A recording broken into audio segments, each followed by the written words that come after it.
ഓരോ കൊല്ലവും അതിൻ്റെ റിസർച്ചും ഓരോ കൊല്ലം ഓരോ തീമും വെച്ചാണ് നമ്മൾ ഡയബറ്റീസ് ഡേ ആചരിക്കുന്നത്. ഇപ്രാവശ്യം ഡയബറ്റീസ് ആൻഡ് വെൽബീയിങ്. പ്രമേഹം രോഗ ചികിത്സയിൽ രോഗിയുടെ പങ്ക് വളരെ നിർണായകമാണ്. രോഗിയുടെ ഭാഗത്താണ് 2/3 ഭാഗം. അപ്പോൾ രോഗി ഇതിനകത്ത് ഏതെങ്കിലും ഒരു ഡയറ്റിലോ എക്സസൈസിലോ ഒക്കെ വീഴ്ച വന്നു കഴിഞ്ഞാൽ ചികിത്സ മൊത്തമായിട്ട് താറുമാറാവും. നമ്മൾ യങ് ജനറേഷനിൽ ഇപ്പോൾ കൂടുതലായിട്ട് കാണാൻ കാരണം 2 കാരണങ്ങളാണ്. ഒന്ന് വ്യായാമത്തിൻ്റെ കുറവ്, 2 ഭക്ഷണത്തിലുള്ള വ്യത്യാസങ്ങൾ. ലൈഫ് സ്റ്റൈൽ ഡിസീസസ് ഇന്ന് എല്ലാം കൂടി വരുന്നതാണ്. ഈ ലൈഫ് സ്റ്റൈൽ ഡിസീസ്, ഹൃദ്രോഗം, മറ്റ് അസുഖങ്ങളെല്ലാം വരുന്നതിന് ബേസ് ഡയബറ്റീസാണ്.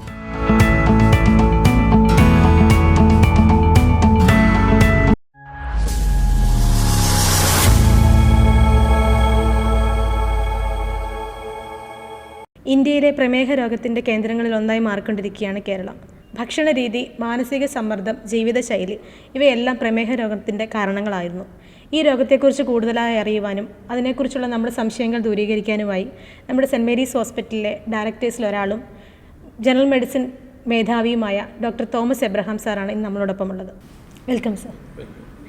നവംബർ 14 ലോക പ്രമേഹ ദിനമാണെന്ന് എനിക്ക് തോന്നുന്നു ഒരുവിധപ്പെട്ട എല്ലാവർക്കും അറിയാം. പക്ഷേ ആ ദിവസം എന്തുകൊണ്ട് അത് ആചരിക്കുന്നു എന്നും അല്ലെങ്കിൽ അതിൻ്റെ പ്രാധാന്യം എന്താണെന്നും ഒന്ന് വ്യക്തമാക്കാമോ? 1991 മുതൽ ലോക പ്രമേഹ ദിനം ആചരിച്ചു പോരും. ഇത് നവംബർ 14 ആചരിക്കാൻ കാരണം ഇൻസുലിൻ കണ്ടുപിടിച്ച, അതായത് പ്രമേഹ ചികിത്സയിൽ നാഴികക്കല്ലായ ഇൻസുലിൻ കണ്ടുപിടിച്ച ഫ്രെഡറിക് ബാൻഡിങ്ങിൻ്റെ ബർത്ത്ഡേ ആണ്. അതുകൊണ്ടാണ് അന്ന് തന്നെ ഇത് ആചരിക്കാൻ കാരണം. അപ്പോൾ 1991 വേൾഡ് ഹെൽത്ത് ഓർഗനൈസേഷനും അതുപോലെ ഡയബറ്റിക് ഫെഡറേഷനും കൂടിയാണ് ഇങ്ങനെ ഒരു വേൾഡ് ഡയബറ്റിക് ഡേ ആചരിക്കാനായിട്ട് തീരുമാനം എടുത്തത്. അപ്പോൾ ആഗോളതലത്തിൽ മുമ്പ് വികസിത രാജ്യങ്ങളിൽ മാത്രം പിടിമുറുക്കിയിരുന്ന പ്രമേഹം ഇന്ന് അവികസിത രാജ്യങ്ങളിലേക്കും പിടിമുറുക്കിക്കൊണ്ടിരിക്കുകയാണ്. അപ്പോൾ ജനങ്ങളെ കൂടുതൽ ബോധവൽക്കരിക്കുക, അപ്പോൾ awareness of the disease, awareness of prevention of disease and treatment standardisation, ഈ ഉദ്ദേശത്തോടു കൂടിയാണ് ലോക പ്രമേഹ ദിനം സ്റ്റാർട്ട് ചെയ്തത്. അത് ഓരോ കൊല്ലവും അതിൻ്റെ റിസർച്ചും ഓരോ കൊല്ലം ഓരോ തീമും വെച്ചാണ് നമ്മൾ ഡയബറ്റീസ് ഡേ ആചരിക്കുന്നത്. ഇപ്രാവശ്യം ഡയബറ്റീസ് ആൻഡ് വെൽബീയിങ്. അപ്പോൾ അതിൽ വെൽബീയിങ് എന്ന് ഉദ്ദേശിക്കുന്നത് നമ്മൾ office workers, IT workers, younger ജനറേഷനിലുണ്ടാകുന്ന ഡയബറ്റീസിൻ്റെ പ്രിവെൻഷൻ, അതിനെപ്പറ്റി അവർക്കുള്ള എഡ്യൂക്കേഷൻ പ്രോഗ്രാംസ്, അവർക്കുള്ള awareness programme, preventive awareness programmes, ഇതൊക്കെയാണ് ഈ WHO നിർദ്ദേശം നൽകിയിട്ടുള്ളത്. കാരണം സ്ട്രെസ്സ് കൂടിയ സമയത്ത്, ഫാസ്റ്റ് ഫുഡുകൾ കഴിക്കുന്ന സമയത്ത് ലൈഫ് സ്റ്റൈൽ ഡിസീസ് കൂടി വരുന്നതുകൊണ്ട് ഈ ദിവസം, അന്നത്തെ ദിവസം എല്ലാ ആശുപത്രികളിലും എല്ലാ ജില്ലാതലത്തിലും പ്രമേഹ രോഗ ബോധവൽക്കരണ ക്ലാസ്സുകളും അവയർനെസ് പ്രോഗ്രാംസും ഹെൽത്ത് ചെക്കപ്പുകളും കൂടുതലായിട്ട് പ്രൊമോട്ട് ചെയ്യാനായിട്ട് വേൾഡ് ഹെൽത്ത് ഓർഗനൈസേഷൻ തീരുമാനിച്ചിരിക്കും. സർ, പിന്നെ മറ്റ് രോഗങ്ങളിൽ നിന്നും എന്തുകൊണ്ടാണ് ഡയബറ്റിക്സ് വ്യത്യസ്തമായി നിൽക്കുന്നത്? അതിൻ്റെ കാരണം എന്താണ്? അത് വളരെ നല്ലൊരു ചോദ്യമാണ്. കാരണം പ്രമേഹ രോഗത്തിൽ വളരെ വ്യത്യസ്തമായ രോഗമാണ്. ഒന്ന്, പ്രമേഹം രോഗ ചികിത്സയിൽ രോഗിയുടെ പങ്ക് വളരെ നിർണായകമാണ്. നമ്മൾ പനിയോ ചുമയൊക്കെ ആണെങ്കിൽ ഡോക്ടർ മരുന്ന് കൊടുക്കുന്നു, രോഗം മാറുന്നു. ഇതിൽ നമ്മൾ രോഗിയുടെ പങ്ക് നിർണായകമാണെന്ന് പറഞ്ഞാൽ ഡയറ്റ്, എക്സസൈസ് ആൻഡ് മെഡിസിൻ. അപ്പോൾ ചികിത്സയിൽ ഫസ്റ്റ് ഡയറ്റ്, സെക്കൻഡ് എക്സസൈസ്, വ്യായാമം, 3 മരുന്നുകൾ. അപ്പോൾ രോഗിയുടെ ഭാഗത്താണ് 2/3 ഭാഗം. അപ്പോൾ രോഗി ഇതിനകത്ത് ഏതെങ്കിലും ഒരു ഡയറ്റിലോ എക്സസൈസിലോ ഒക്കെ വീഴ്ച വന്നു കഴിഞ്ഞാൽ ചികിത്സ മൊത്തമായിട്ട് താറുമാറാവും. അപ്പോൾ അതുകൊണ്ട് രോഗിയുടെ കംപ്ലീറ്റ് ആയിട്ടുള്ള സഹകരണം ഇതിൽ വളരെ ഇമ്പോർട്ടൻ്റ് ആണ്. 2, ഈ രോഗം പൂർണ്ണമായിട്ട് ചികിത്സിച്ച് തീരുന്നില്ല. ഡയറ്റും എക്സസൈസും കൊണ്ടൊക്കെ കൺട്രോൾ ചെയ്ത് നിർത്തുന്നുണ്ടെങ്കിലും ഇത് കാലങ്ങളിൽ ഇത് പ്രോഗ്രസ് ചെയ്യുന്ന ഡിസീസാണ്. ശരീരത്തിൽ ഇൻസുലിൻ പുറത്തോട്ട് വരുന്നതിൻ്റെ അളവ് കുറഞ്ഞ് പ്രായം കൂടുതൽ വരുമ്പോഴും പലപ്പോഴും രോഗികൾക്ക് കാലങ്ങൾ ചികിത്സ വേണം. 3ാമതായിട്ട് ഈ രോഗത്തിൽ മറ്റ് പല സങ്കീർണമായ രോഗങ്ങളിലേക്കും വഴി തെളിക്കുന്ന ഒരു അസുഖമാണ്. അതായത് പ്രമേഹം കൂടുമ്പോൾ ഗ്ലൂക്കോസും കൊളസ്ട്രോളും കൂടിയുള്ള പരലുകൾ രക്തക്കുഴലിലൂടെ പോവുകയും ഉള്ളിൽ GI പൈപ്പൊക്കെ തുരുമ്പ് പിടിക്കുന്ന മാതിരി ഉള്ളിൽ അടവുകൾ വരും.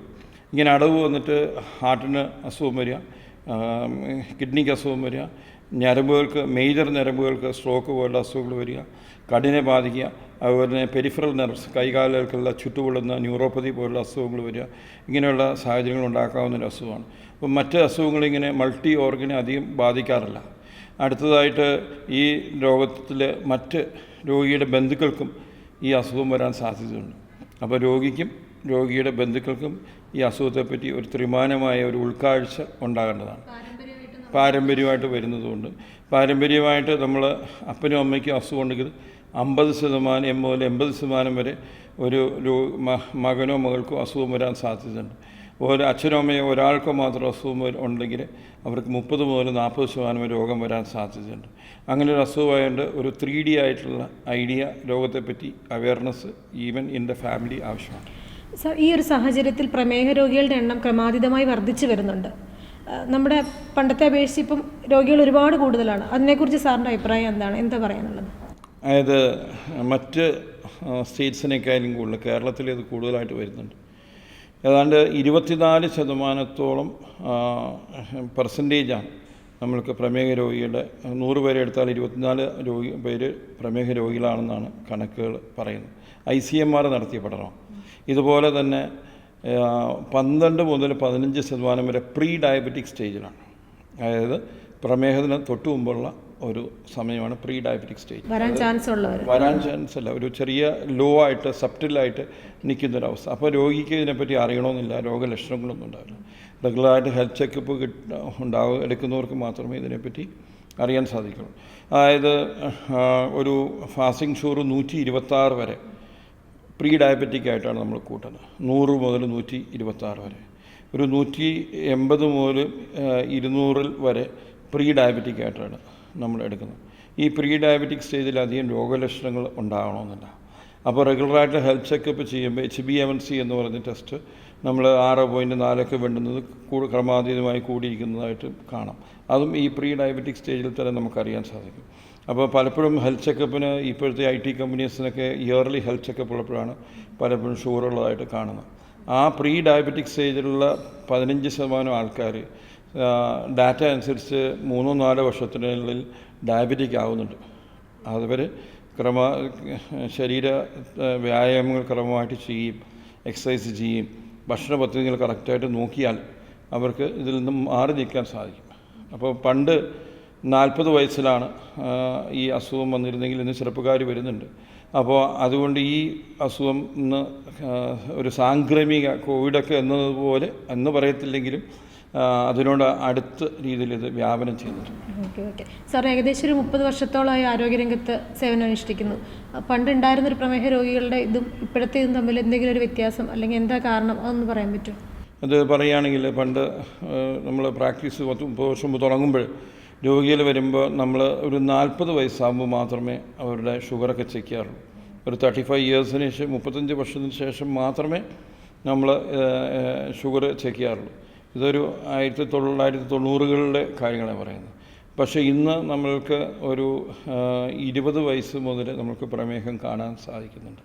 പണ്ട് നമ്മൾ ഫാമിലിയിൽ ഹിസ്റ്ററിയുള്ള ആൾക്കാരോട് നമ്മൾ പറയും, പേരൻസ് ഡയബറ്റിക് രണ്ടുപേരും പ്രമേഹ രോഗികളാണെങ്കിലും സിംഗിൾ പാരൻ്റ് പ്രമേഹ രോഗികൾ, അവരോട് ഞങ്ങൾ പറയും നമ്മൾ വെയിറ്റ് കുറയ്ക്കണം, നമ്മുടെ ഭാരം ഒരു 30% നമുക്ക് വേണ്ടുന്ന ഭാരത്തിലും ഒരു 10 മുതൽ 20% കുറച്ച് നിർത്തിയാൽ ഈ പ്രമേഹം വരുന്നത് നമുക്ക് നീട്ടിക്കിട്ടാറുണ്ട്.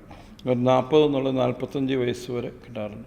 പക്ഷേ ഇന്ന് അത് നമ്മൾക്ക് ഒരു 25 വയസ്സ് മുതൽ 20 വയസ്സ് മുതൽ 30 വയസ്സ് വരെ പോലും ഈ രോഗം നമ്മൾക്ക് കാണുവാൻ സാധിക്കുന്നുണ്ട്. ഈ കാലഘട്ടത്തിൽ പ്രമേഹം വളരെ വർദ്ധിക്കുന്നുണ്ട് നമ്മൾ പറഞ്ഞല്ലോ. അതുപോലെ യങ് ജനറേഷനിലാണ് ഇത് കൂടുതലായിട്ട് കാണുന്നത്. പുതിയ തലമുറയ്ക്ക് ഇത് വരാനുള്ള കാരണം അതെന്താവായിരിക്കാം? നമ്മൾ യങ് ജനറേഷനിൽ ഇപ്പോൾ കൂടുതലായിട്ട് കാണാൻ കാരണം 2 കാരണങ്ങളാണ്. ഒന്ന് വ്യായാമത്തിൻ്റെ കുറവ്, 2 ഭക്ഷണത്തിലുള്ള വ്യത്യാസങ്ങൾ. ലൈഫ് സ്റ്റൈൽ ഡിസീസസ് ഇന്ന് എല്ലാം കൂടി വരുന്നതാണ്. ഈ ലൈഫ് സ്റ്റൈൽ ഡിസീസ്, ഹൃദ്രോഗം, മറ്റ് അസുഖങ്ങളെല്ലാം വരുന്നതിന് ബേസ് ഡയബറ്റീസാണ്. നമ്മുടെ ശരീരത്തിൽ വ്യായാമം ഇല്ലാത്തതുകൊണ്ട് പെട്രോൾ അടിച്ച് വണ്ടി ഓടിക്കുന്നു എന്ന് പറഞ്ഞ പോലെ നമ്മുടെ ഫ്യൂവൽ കത്തിത്തീരുന്നില്ല. നമ്മുടെ ശരീരത്തിൽ ഭക്ഷണം കഴിക്കുന്നത് ശരീരത്തിൽ കോശങ്ങളിലേക്ക് കയറി പറ്റുന്നത് ഇൻസുലിൻ്റെ സഹായത്തോടു കൂടിയാണ്. അപ്പോൾ നമുക്ക് വ്യായാമം ചെയ്യുമ്പോഴത്തേക്കും നമ്മൾക്ക് നമ്മുടെ ശരീരത്തിൻ്റെ ഗ്ലൂക്കോസിൻ്റെ ലോഡ് കുറയുകയാണ്. അപ്പം ഇൻസുലിൻ നമുക്ക് കുറച്ച് ഉപയോഗം വേണ്ടി വരുള്ളൂ. നമ്മൾ രാവിലെ എഴുന്നേറ്റ് ഒരു 40 മിനിറ്റ് നടക്കുകയോ അല്ലെങ്കിൽ ഷട്ടിൽ കളിക്കുകയോ ഇങ്ങനെയുള്ള വ്യായാമങ്ങളിലേക്ക് പോകുമ്പോൾ നമ്മളുടെ കഴിക്കുന്ന ഭക്ഷണത്തിൻ്റെ ഊർജ്ജം ആ വഴിക്ക് ഉപയോഗിച്ച് പോകാം. അതേസമയം നമ്മൾക്ക് എക്സസൈസ് ഇല്ലാത്ത ഒരാൾക്ക് നമുക്ക് സാധാരണ ആൾക്കാരിൽ കൂടുതൽ ഇൻസുലിൻ ശരീരത്തിൽ വേണ്ടി വരും. അപ്പോൾ അങ്ങനെ വേണ്ടി വരുമ്പോൾ നമ്മൾക്ക് ഈ ഇൻസുലിൻ്റെ കൈയോർത്ത് മാത്രമേ ഷുഗറിന് അല്ലെങ്കിൽ പഞ്ചസാരയ്ക്ക് കോശങ്ങളിലേക്ക് കയറി പറ്റുവാൻ സാധിക്കുകയുള്ളൂ. അപ്പോൾ ഇരട്ടി ഇൻസുലിൻ വേണ്ടി വരും. ഇതാണ് അതിൻ്റെ ബേസിക് ആയിട്ടുള്ള കെമിസ്ട്രി. അപ്പോൾ നമ്മൾക്ക് വ്യായാമം കറക്റ്റായിട്ട് ചെയ്യുന്ന ആൾക്കാരിൽ നമ്മൾക്ക് പ്രമേഹം ചെറുപ്പക്കാരിൽ വരുന്നത് കുറവാണ്. അതുപോലെ തന്നെ ഭക്ഷണം, പ്രത്യേക ഫാസ്റ്റ് ഫുഡ് രീതികൾ, ഈ രീതികളും വളരെയധികം നമ്മുടെ ഫുഡിനെ ബാധിക്കുന്നുണ്ട്. ബർഗേഴ്സ്, കോള, ഇതൊക്കെ ഡയറക്റ്റായിട്ട് നമ്മളെ ഗ്ലൂക്കോസ് മെറ്റാബോളിസത്തെ ബാധിക്കുന്നുണ്ട്. നമ്മൾ പണ്ടത്തെ ചെറുപ്പകാലത്ത് നമ്മൾ കാണുന്ന ചേട്ടന്മാരൊക്കെ ഉണ്ണുന്ന ചോറിൻ്റെ അളവ്, കപ്പയുടെ അളവ് വെച്ച് നോക്കിയാൽ ഇന്നത്തെ ആൾക്കാർ കഴിക്കുന്ന സംഗതികൾ ചെറുതാണ്. പക്ഷേ എങ്കിൽ പോലും ഷുഗർ കൂടുതൽ വരാൻ കാരണം അവർ കഴിക്കുന്ന ഫുഡ് സ്റ്റഫ്സിലുള്ള ഡിഫറൻസ്. അപ്പോൾ ഫാസ്റ്റ് ഫുഡ്, അതുപോലെ ബർഗേഴ്സ്, കോള, പിസ്സ, ഇതൊക്കെ വരുമ്പോഴേക്കും നമ്മുടെ കെമിസ്ട്രി അങ്ങോട്ട് മാറും. അപ്പോൾ നമ്മൾ പണ്ട് കൃഷി സ്ഥലങ്ങളിൽ 5, 6, 8 മണിക്കൂർ, 4 മണിക്കൂർ ജോലി ചെയ്തിട്ട് വന്ന് തിരിച്ചു വന്ന് ഭക്ഷണം കഴിക്കുന്നത്, എത്ര കഴിച്ചു കഴിഞ്ഞാൽ അത് ഊർജം ഉപയോഗിക്കപ്പെടുന്നുണ്ട്. ഇപ്പോൾ ഇത് ഓഫീസ് വർക്കേഴ്സ്, ഇപ്പോൾ ഈ കൊല്ലത്തെ തീം ഓഫീസ് വർക്കേഴ്സാണ്. ഈ ഓഫീസ് വർക്കേഴ്സ് അവരിരുന്ന് വർക്ക് ചെയ്ത് രാവിലെ മുതൽ ഒരേ കസേരയിരുന്ന് കമ്പ്യൂട്ടറിൽ ഇരുന്ന് വർക്ക് ചെയ്യുന്നു. അങ്ങനെ വർക്ക് ചെയ്ത് അവരുടെ ശരീരം അല്പം പോലും അനങ്ങുന്നില്ല. Number of footsteps per day is very important. ആ ഫുഡ് സ്റ്റെപ്സ് അവർക്ക് ആവശ്യത്തിന് കിട്ടുന്നില്ല. വണ്ടിയിൽ വന്ന് ഓഫീസിൽ വരുന്നു, തിരിച്ച് വളരെ ക്ഷീണിതനായിട്ട് പോകുന്നു. അപ്പോൾ അതുകൊണ്ടാണ് നമ്മളുടെ ബേസിക് ആയിട്ടുള്ള യങ്ങർ ജനറേഷന് ഡയബറ്റീസ് വരാൻ ഉള്ള കാരണം. പിന്നെ ആൽക്കഹോളിൻ്റെ ഉപയോഗം. ആൽക്കഹോൾ കൊണ്ട് ഡയറക്റ്റായിട്ട് പാങ്ക്രിയാസിൽ നിന്നാണ് ഇൻസുലിൻ ഉൽപ്പാദിപ്പിക്കപ്പെടുന്നത്. പാങ്ക്രിയാസിനെ ഡയറക്റ്റായിട്ട് ബാധിക്കും.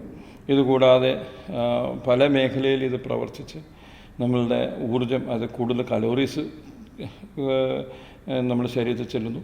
അതുകൂടാതെ നമ്മുടെ ലിവറിലുള്ള മെറ്റാബോളിസത്തിലുള്ള വ്യത്യാസങ്ങൾ, ഇതും നമ്മുടെ ഈ ജീവിതശൈലിയിലെ വ്യത്യാസം കൊണ്ടാണ് യങ്ങർ ജനറേഷനിൽ കൂടുതലായിട്ട് പ്രമേഹം കാണുന്നത്. ഭക്ഷണ രീതി മാത്രമല്ല, മാനസിക സമ്മർദ്ദം കൊണ്ടും ഡയബറ്റിക് ആവാൻ ചാൻസ് ഉണ്ട്. 100%. ഇന്ന് ആൾക്കാർ ഉറങ്ങുന്ന സമയം ചെറുപ്പക്കാർ വളരെ കുറവാണ്. എല്ലാവരും ഉറങ്ങുന്നത് ഒരു 12-12:30 ആയിരിക്കും. മീൻസ് വർക്കൊക്കെ കഴിഞ്ഞ് വന്ന് യൂഷ്വലി 12 മുതൽ 5, 6 വരെ ഉറങ്ങുന്നു. ശരിക്കും 7 മുതൽ 8 വരെ മണിക്കൂർ ഉറങ്ങണമെന്നുള്ളതാണ്. പ്രോപ്പറായിട്ടുള്ള ഇൻസുലിൻ സെക്രീഷന് വേണ്ടിയിട്ട് 7 to 8 hours ഉറങ്ങണം. 2, സ്ട്രെസ്സ് കൂടുമ്പോൾ ശരീരത്തിൽ 2 ഹോർമോൺസ് ഉൽപ്പാദിപ്പിക്കും, കോർട്ടിസോളും ആഡ്രിനാലിനും. ഇത് നമ്മളുടെ ഇൻസുലിൻ പ്രൊഡക്ഷനെ ബാധിക്കും. ശരീരത്തിലെ ഷുഗർ കൂടി നിൽക്കുകയും അതുപോലെ തന്നെ ഈ ലിവറിൽ നിന്നുള്ള ഒരു സ്ട്രെസ് വരുമ്പോൾ കൂടുതൽ ഷുഗർ, സ്റ്റോർ ചെയ്ത ഷുഗർ പോലും ബ്ലഡിലേക്ക് തിരിച്ച് വരികയും ചെയ്യും. അപ്പോൾ അങ്ങനെ ആ സ്ട്രെസ്സ് കൂടുമ്പോൾ ഓട്ടോമാറ്റിക്കായിട്ട് നമ്മൾ ഷുഗർ കൂടുന്നുണ്ട്. കഴിഞ്ഞ ദിവസം ഒരു രോഗി വന്നിരുന്നു, 18 വയസ്സ്. അവൻ രാത്രി മാത്രം എല്ലാ ദിവസവും വർക്ക് ചെയ്യുന്ന ഒരു IT വർക്കറാണ്. അപ്പം സഡനായിട്ട് അമ്മ പറയുന്നുണ്ട്, ഇവരുടെ ഫാമിലിയിൽ ആർക്കും ഇല്ല.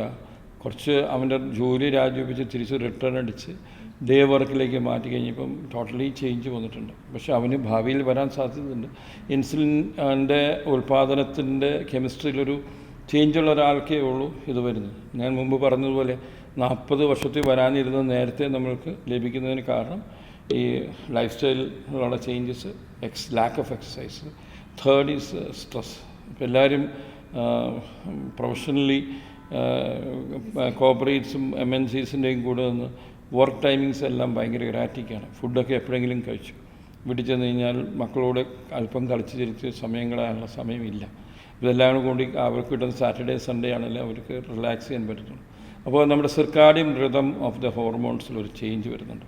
ഇതാണ് സ്ട്രെസ് കൊണ്ടുണ്ടാകുന്ന ഡയബറ്റീസിനുള്ള കാരണം. നമ്മുടെ സെൻറ്റ് മേരീസ് ഹോസ്പിറ്റലിൽ ഡെയിലി ഒരുപാട് പ്രമേഹ രോഗികളും അല്ലാതെ നമുക്ക് ഒരുപാട് രോഗികൾ വന്നു പോകുന്നൊരു ഹോസ്പിറ്റലാണിത്. അപ്പോൾ ഈ പ്രമേഹത്തിൻ്റേതായ ഒരു ബുദ്ധിമുട്ടുകളോ ഇല്ലാതെ അവർ വളരെ ഹാപ്പി ആയിട്ട് സാറ്റിസ്ഫൈഡ് ആയിട്ട് ഇവിടുന്ന് പോകുന്നുണ്ട്. എന്താ അതിൻ്റെ കാരണം ഒന്ന് പറയാമോ സാർ? അതിൻ്റെ കാരണം പറഞ്ഞാൽ ഞങ്ങളുടെ ടീം വർക്കാണ്. ഞങ്ങളുടെ ഡയബറ്റിക് ടീം 3 ഡോക്ടേഴ്സുണ്ട്. അവർ നല്ലൊരു ഡയറ്റിക് കൗൺസിലുണ്ട്, കൗൺസിലിംഗ് സെൻറ്ററുണ്ട്. അതുകൂടാതെ നല്ല നല്ല ബുക്സ് ഇവിടെ ഞങ്ങൾ ഇറക്കിയിട്ടുണ്ട്. പ്രമേഹവും നിങ്ങളും എന്ന് പറഞ്ഞൊരു ബുക്ക് ഇറക്കിയിട്ടുണ്ട്. ഇതെല്ലാം രോഗികൾക്ക് കൊടുത്ത് നല്ലൊരു ബോധവൽക്കരിച്ചാണ് വിടുന്നത്.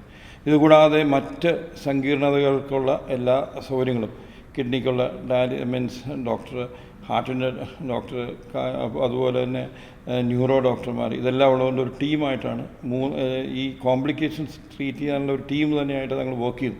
അപ്പോൾ ഒരു പ്രമേഹ രോഗിക്ക് ഇടയ്ക്കിടയ്ക്ക് നമ്മൾ എന്തെങ്കിലും പാർശ്വഫലങ്ങളുണ്ടോ അറിയാനായിട്ട് കൺസൾട്ടേഷൻസ്, ഇൻ്റർ ഡിപ്പാർട്ട്മെൻറ്റൽ കൺസൾട്ടേഷൻസ് കൊടുക്കുന്നുണ്ട്.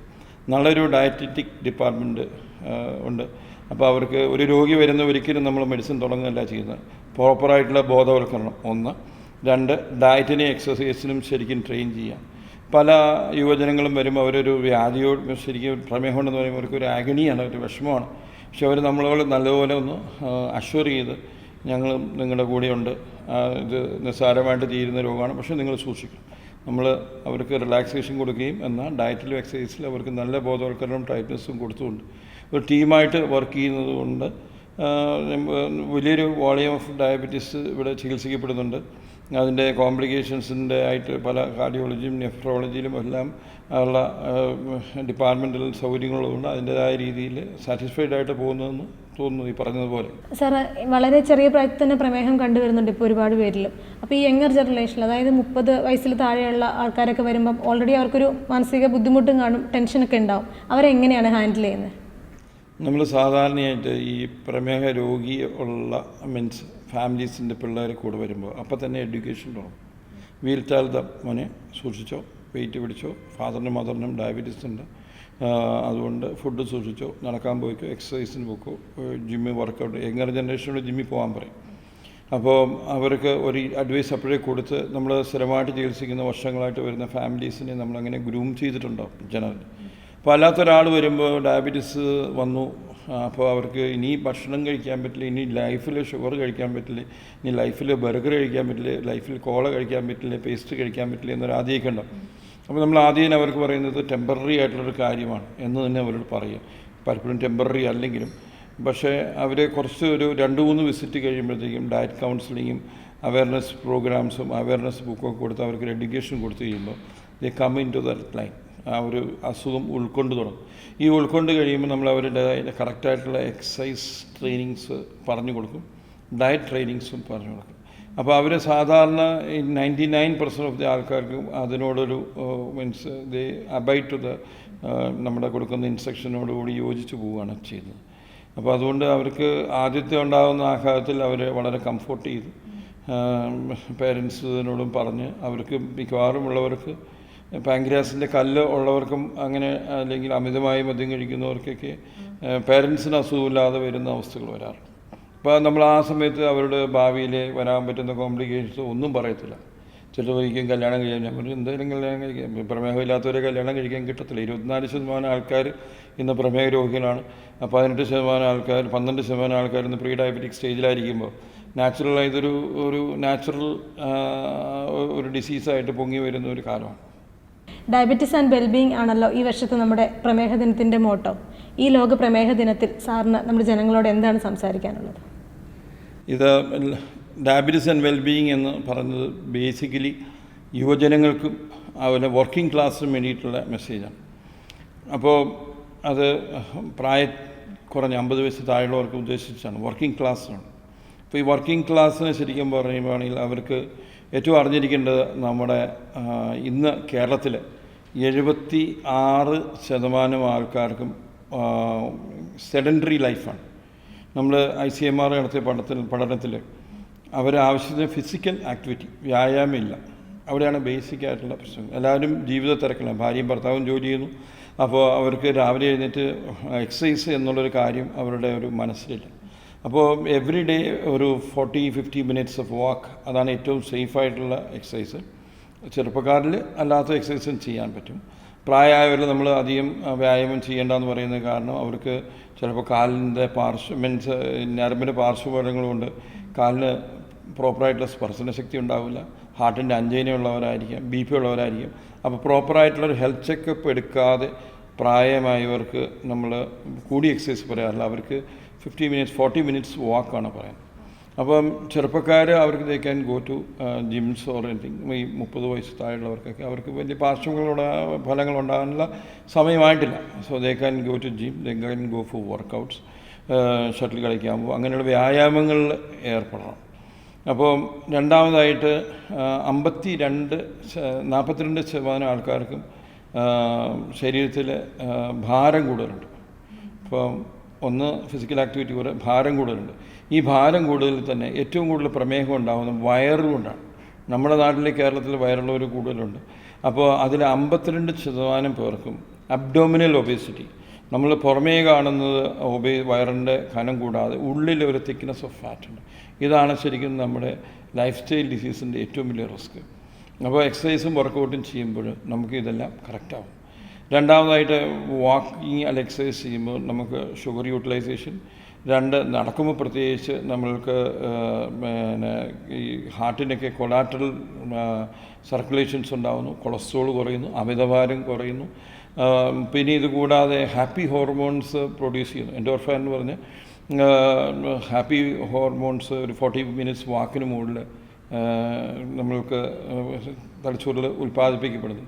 അപ്പോൾ അതെല്ലാം വെച്ച് പൊതുവെ ഒരു 50 മിനിറ്റ് അല്ലെ 1 അവർ നടക്കുന്ന ഒരാൾക്ക് മറ്റൊരാളേക്കാൾ കൂടുതൽ ക്രിയാത്മകത ഉണ്ടാവും, ഹാപ്പിനെസ് ഉണ്ടാവും, വർക്കിൽ എഫിക്കസി ഓഫ് വർക്ക് കൂടും. 2, ഭക്ഷണത്തിലുള്ള രീതികൾ. നമ്മൾ പഴയ കാലത്തെ ഭക്ഷണത്തിലേക്ക് മാറിയാൽ ഇന്നത്തെ ഈ തീ പിടിച്ച പ്രമേഹത്തിൻ്റെ പടർച്ച മാറും. അപ്പോൾ ഒരു സ്പൂൺ ചോറെടുത്താൽ equal or 2 times of fibres, ചീര, തഴുതാമ, ഇങ്ങനത്തെ ക്യാബേജ് പോലത്തെ സംഗതി, അല്ലെങ്കിൽ പയർ, ഇതൊക്കെയുള്ള ഗ്രീൻ ലീഫി വെജിറ്റബിൾസ് എടുക്കുകയും അതുപോലെ തന്നെ നോൺ വെജിൻ്റെ അളവ് കുറയ്ക്കുകയും, especially pork, beef, fried items. ഇത് നമ്മൾ ഈ അൽഫാം ഇതിനകത്തൊക്കെ we feel that it's a healthy diet. No, never. Because അത് നമ്മൾ ഈ ഇതിൻ്റെ അരപ്പിനകത്ത് ഓയിൽ അവർ ചേർക്കുന്നുണ്ട്. അപ്പോൾ അതുകൊണ്ടാണ് ഈ കറുത്ത ഭാഗങ്ങളുണ്ടാകുന്നതും നമ്മൾ ഈ അടുപ്പിലിടുമ്പോൾ ഇത് കത്തി പിടിക്കുന്ന പോലെ കാണുന്നതാണ്. വിദേശത്തേക്കുള്ള ഈ ഗ്രിൽസുകൾക്ക് അവർക്ക് ഈ ഓയിൽ ഒഴിക്കാതെയുള്ള ഗ്രിൽസാണ്. നമുക്ക് തോന്നുന്നുണ്ട് ഈ അൽഫാമൊക്കെ ഹെൽത്തിയാണ്, ഗ്രിൽഡ് ഐറ്റം. No, never. അതിൽ വീട്ടിലുണ്ടാക്കി ഓയിലില്ലാതെ ഉണ്ടാക്കുകയാണെങ്കിൽ ഇറ്റ് ഈസ് ഓക്കെ. പിന്നെ ഒരു ആവറേജ് ഒരു ഫാമിലി ഹിസ്റ്ററി ഓഫ് ഡയബറ്റീസ് ഉണ്ടെങ്കിൽ അവർക്ക് ഒരു ഹെൽത്ത് ചെക്കപ്പ് ഇയർലി ചെയ്യണം. ബിഫോർ അപ് ടു 30-35 ഇയേഴ്സ് വരെ ഇയർലി ഒരു ഹെൽത്ത് ചെക്കപ്പ് ചെയ്യും. അതിനകത്ത് ഫാസ്റ്റിംഗ് ഷുഗർ നോക്കണം, ഭക്ഷണം കഴിഞ്ഞിട്ടുള്ള ഷുഗർ നോക്കണം, അതുപോലെ കൊളസ്ട്രോൾ നോക്കണം, ആവറേജ് ഷുഗർ നോക്കണം. പിന്നെ എപ്പോഴും ഉണ്ടാകുന്ന ഒരു കൺഫ്യൂഷനാണ്, ഫാസ്റ്റിംഗ് ഷുഗറാണ് എപ്പോഴും പ്രമേഹ രോഗിയിൽ ചെറുപ്പക്കാരിൽ കൂടുന്നത്, ഭക്ഷണം കഴിഞ്ഞിട്ടുള്ള ഷുഗറല്ല. ഇത് എല്ലാവർക്കും ഒരു കൺഫ്യൂഷൻ. ലാബ് ശരിയാണോ തെറ്റാണോ, ഇതെല്ലാം കൺഫ്യൂഷൻ ഉണ്ടാകാറുണ്ട്. അപ്പോൾ ആക്ച്വലി നമ്മൾ ഈ എപ്പോഴൊക്കെ ശരീരത്തിൽ ഭക്ഷണം ചെല്ലുന്നു അപ്പോഴെല്ലാം ഇൻസുലിൻ ഉൽപ്പാദിപ്പിക്കപ്പെടുന്നു. അപ്പോൾ പ്രമേഹത്തിൻ്റെ തുടക്കത്തിൽ രാത്രിയിൽ ഭക്ഷണം കഴിക്കാതെ വരുമ്പോൾ ആ സമയത്ത് ഇൻസുലിൻ ഉൽപ്പാദനം കുറവാണ്. അപ്പോഴേ ഫാസ്റ്റിംഗ് ഷുഗർ കൂടും. അല്പം ഭക്ഷണം കഴിച്ച് നോക്കിയാൽ ചിലപ്പം 110-120 ഉള്ളൂ. അപ്പോൾ ആൾക്കാരത് അക്സെപ്റ്റ് ചെയ്യാം, ചെറുപ്പക്കാർ പ്രത്യേകിച്ച് അത് അക്സെപ്റ്റ് ചെയ്യത്തില്ല. അപ്പോൾ അതിന് ഞങ്ങൾ പ്രോപ്പറായിട്ടുള്ള എഡ്യൂക്കേഷൻസ് കൊടുക്കാറുണ്ട്. ലൈക്ക് ഇപ്പോൾ പലർക്കും എന്തുകൊണ്ട് ഫാസ്റ്റിംഗ് ആയിട്ടുള്ള ഷുഗർ കൂടുന്നു, ബാക്കി ഉള്ളത് കൂടുന്നില്ല, എന്തോന്ന് ക്വസ്റ്റ്യൻസ് എപ്പോഴും വരാറുണ്ട്.